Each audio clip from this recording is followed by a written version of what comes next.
Chapter 14 Mirrors and Madness.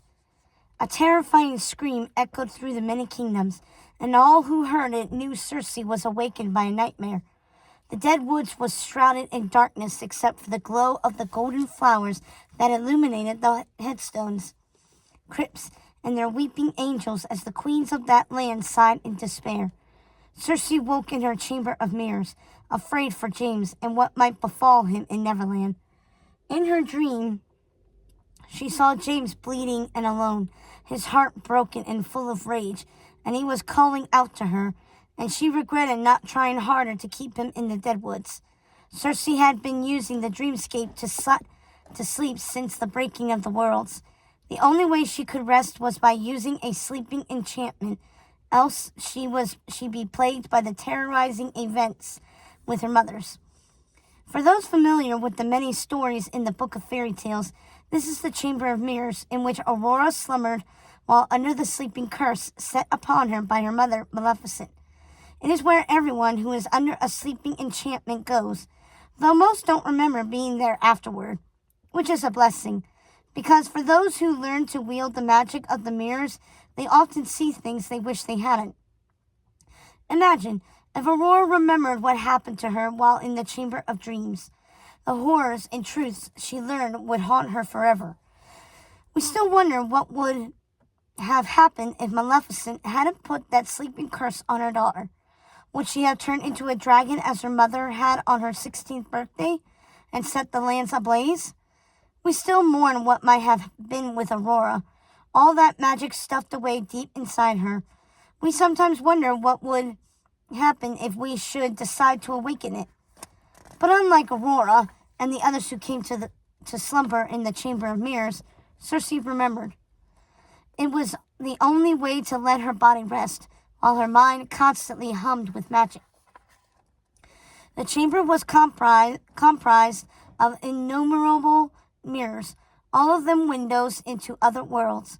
Circe could see anyone or any place she desired. All she had to do was say their name. "Show me Lucinda."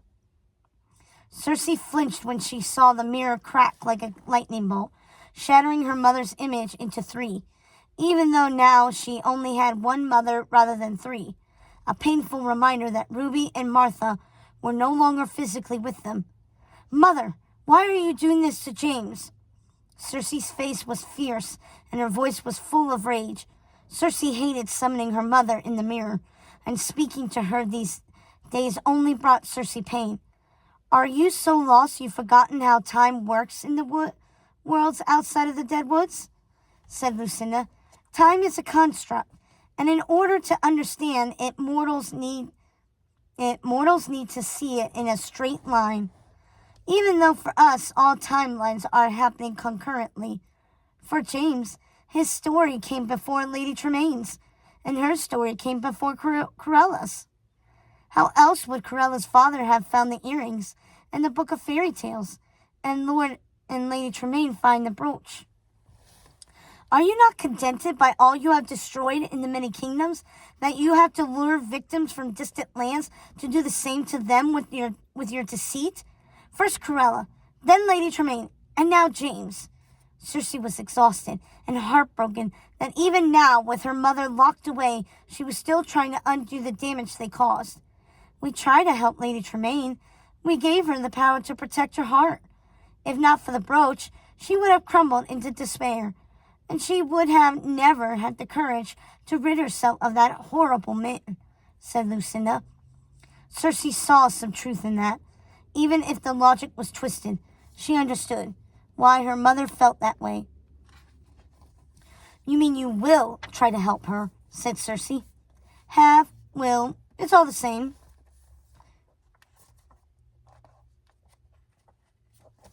Circe, all time happens at once.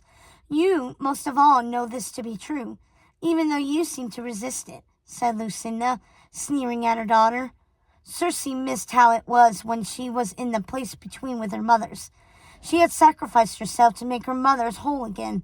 She had broken her cousin Snow White's heart by leaving the world of the living in order to save the many kingdoms. so she and everyone else Circe loved could live. And she finally had her mother's back. They were the women they would have been had they not given Circe the best parts of themselves to create her all those years ago.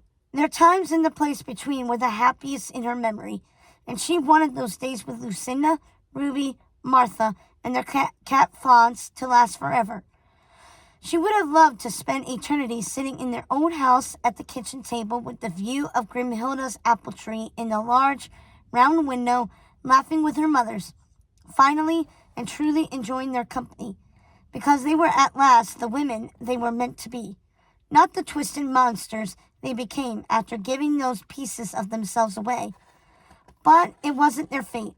It all went terribly wrong, and now there was nothing between them but resentment and heartbreak.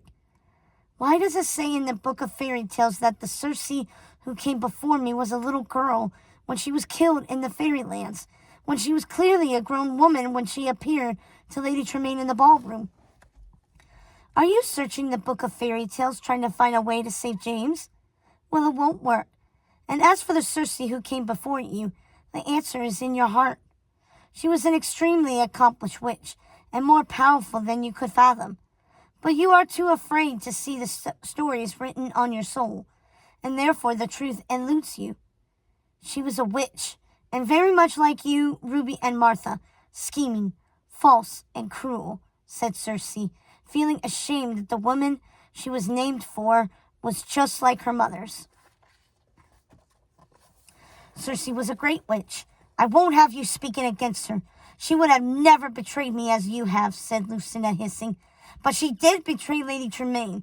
She put a spell on her to cloud her judgment that rushed her into a marriage with that horrible man.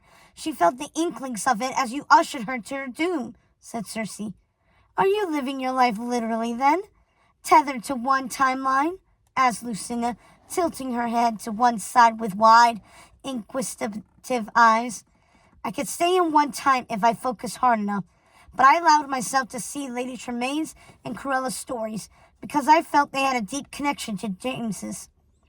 If I could stop James from doing what you wish, perhaps I could save Lady Tremaine and Cruella as well as James. But all of these stories happened before Maleficent's. So tell me, why is it written that your daughter Circe was a little girl when she died in the fairylands? I would think that is obvious. She had chanted herself to appear young. If she hadn't, the fairies would never have trusted her, said Lucinda.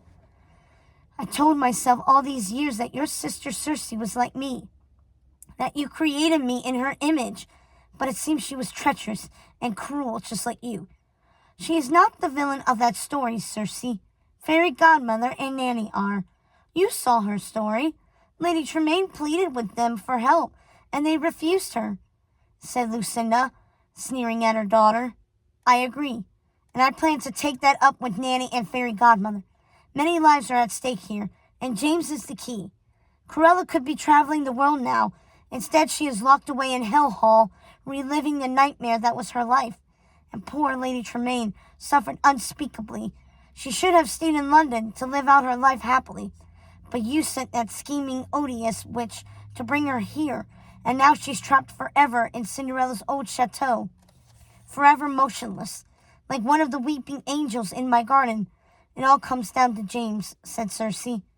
What do you mean? She is motionless? Asked Lucinda, twitching with anger.